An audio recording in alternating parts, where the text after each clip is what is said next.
কোরআনের পার্লামেন্ট যখন কায়েম করবেন কি হয়েছে চাচা? ওয়াজে বুঝে না এই বুকা অস্থির হোসেন কে কি হয়েছে? বলেন বলেন বলেন বলেন না, আপনি কি বলেন? বলেন কিছু না বলেন আপনি বলেন এই মাগরিব ডক্টর ইউনূস কি? হুজুর বলেন হ্যাঁ আবার ওরই প্রশংসা করতে এগুলা বলেন না সুদা বাবু বলেন বলেন আপনি বলেন না না, ডক্টর ইউনূসের কি হয়েছে? সমস্যা মানে খারাপ মানুষ, যারা বলেন খারাপ মানুষ রাগ করে না, ভয় ভয় মুরব্বী মানুষ এগুলো বলার দরকার নেই। না, আমার কথা বোঝা লাগবে তো। উনি করছে আপনি প্রশংসা করেন আবার উল্টা পাল্টাও কন। আমি উল্টা পাল্টা কিছু কইছি? আমি মানুষের কথার জবাব দিচ্ছি যে আপনারা এই অনুসক্তি আল মারতেছেন কেন? তো বাংলাদেশ যখন বিপদে পড়েছে ওনার মতো মানুষ হাল ধরেছে, সেজন্য আমরা খুশি রে বেজা।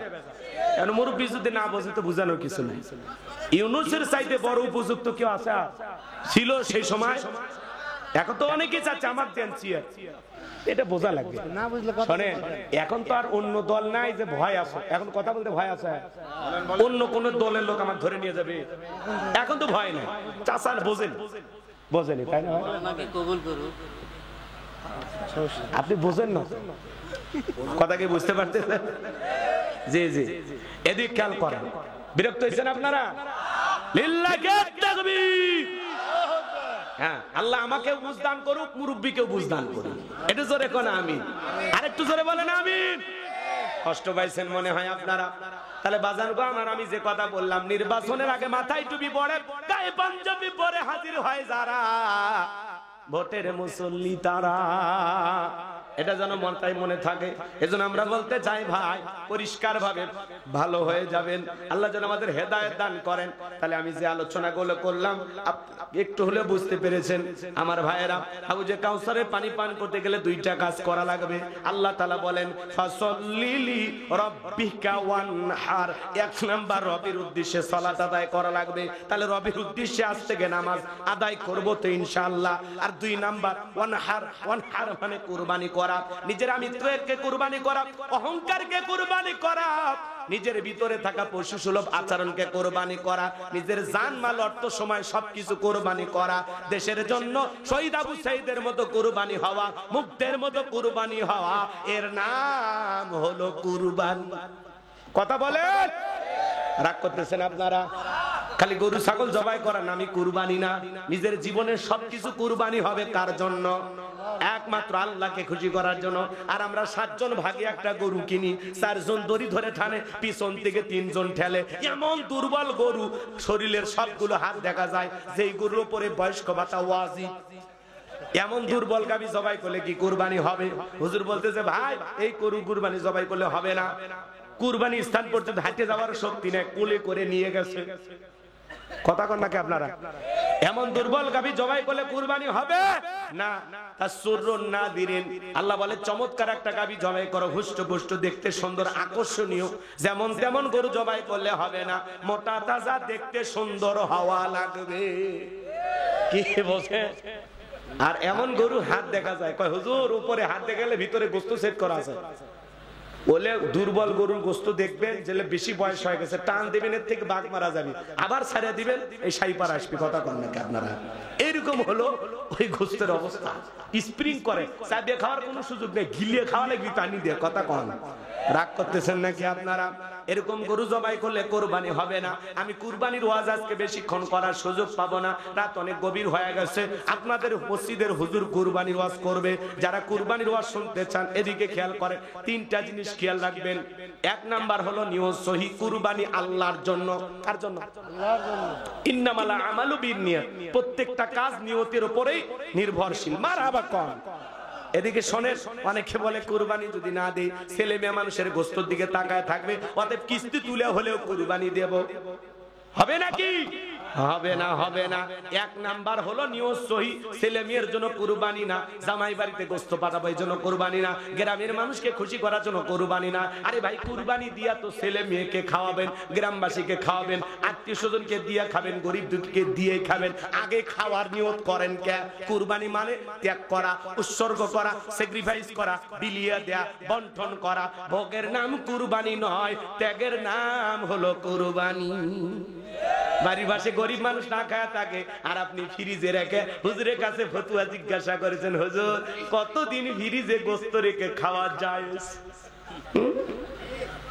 এই কুরবানি গোস্ত পরের কুরবানি পর্যন্ত নিয়ে যায়।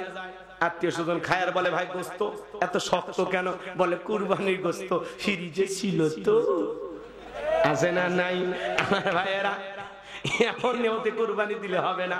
অনেকে একটা বড় গরু কেনে যে কুরবানির পরের দিনে মেয়ের বিয়ে আছে, ছেলের বিয়ে আছে, ওই গোস্ত দিয়ে পাড়ি দেবে। এরকম ধান্দায় কুরবানি দিলে হবে না।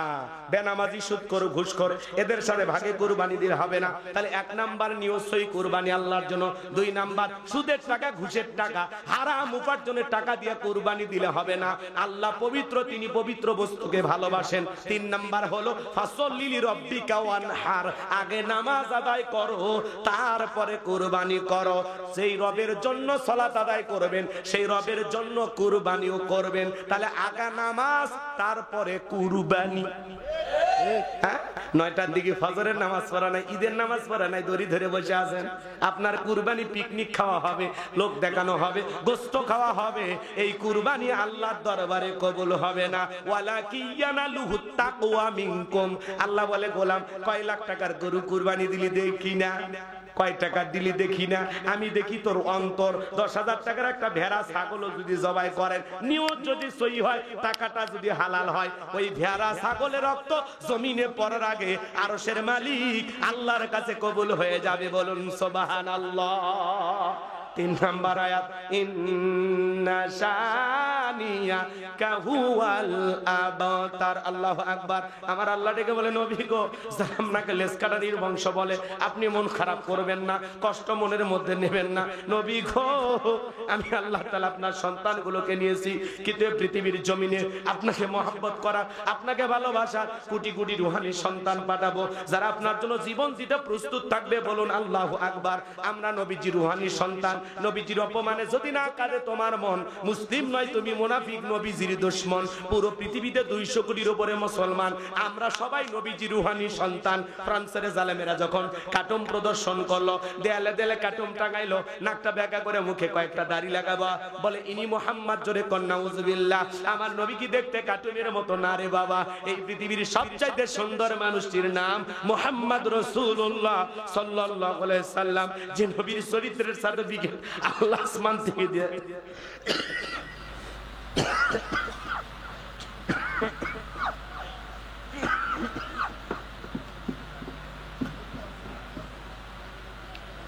যে নবীর চরিত্রের সার্টিফিকেট আল্লাহ আসমান থেকে দিয়ে বলেন ওয়া ইন্নাকা লাআলা খুলুকিন আযীম। আমার আল্লাহ বলেন নবী গো, আপনি হলেন পুত পবিত্র মহান চরিত্রের অধিকারী। আযীম আরবিতে এমন একটি শব্দ যার গভীরতা মাপা যাবে না। আটলান্টিক মহাসমুদ্রের কিনারায় কেউ যদি চামচ দিয়ে পানি সেচে আর বলে ভাই আমি চামচ দিয়ে আটলান্টিক মহাসমুদ্র সেচে শেষ করব, আপনি কি বলবেন লোকটা পাগল? আটলান্টিক মহাসমুদ্র হয়তোবা চামচ দিয়ে কোনো না কোনো দিন শুকানো সম্ভব হলে হতেও পারে, কিন্তু নবীজির চরিত্র নিয়ে আলোচনা করে শেষ করা যাবে না। এটা একটা মহাসমুদ্র যার কোনো কুল কিনারা নাই। বলুন সুবহানাল্লাহ। যে নবী 63 বছরের জিন্দেগিতে একটি মিথ্যা কথা বলেননি, এমন বিশ্ব রেকর্ড পৃথিবীর আর কোন মানুষের আছে? সেই নবীকে নেতা মানতে রাজি আছেন তো ইনশাআল্লাহ? জীবনে কখনো তুমি মিথ্যে বলনি, তাই তো তোমায় পেতে কাঁদে এই ধরনী। জীবনে কখনো তুমি মিথ্যে বলনি, তাই তো তোমাকে পেতে কাঁদে এই ধরনী। জোরে বলেন মারহাবা। হে যুবক, মেসি নেইমারের ভক্ত হয়ে লাভ নাই। মেসির মতো জার্সি পরো, মেসির মতো চুলের কাটিং করো। মেসি খ্রিস্টান জাহান্নামে যাবে, তোমাকেও জাহান্নামে নিয়ে যাবে। নবী মুহাম্মদকে অনুসরণ করো, নবী হলেন আমাদের মডেল। লাকাদ কানা লাকুম ফি রাসূলিল্লাহি উসওয়াতুন হাসানা, তোমাদের জন্য উত্তম আদর্শ আছে রাসূলের জীবনের ভিতরে। নবী মুহাম্মাদের মতো চুলের কাটিং দেওয়া লাগবে, নবী মুহাম্মাদের মতো জামা পরা লাগবে, নবী মুহাম্মাদের আদর্শ মোতাবেক দুনিয়ার জমিনে চলা লাগবে। শোনেন শোনেন, নবীকে গালি দিয়েছিল অকাট্য ভাষায়। ফ্রান্সের জালেমেরা যেরকম গালি দেয় ওই রকম নবীর জামানাতে একজন গালি দিয়েছিল অকাত্য ভাষার নাম ছিল ওলীদ বিন মুগিরা। অকাত্য ভাষায় নবীকে গালি দেয়, আল্লাহ তাআলা আয়াত নাজিল করে জানা দিলেন উতুল্লিম বাদা যালিকা জানিম, নবী গো এই ওলীদ বিন মুগিরা হলো পিতৃ পরিচয়হীন যার সন্তান, এর জন্মের ঠিক না। আরবের মানুষ আরবি বোঝে, বলে নবী এত বড় কথা আপনি থাকেন আমি বাড়িতে যাই। তার মায়ের নাম ছিল ঝর্ণা, যা বলে মা করবি না কোনো তালবাহানা, নবী মুহাম্মদ আমাকে বলেছেন উতুল্লিম বাদা যালিকা জানিম,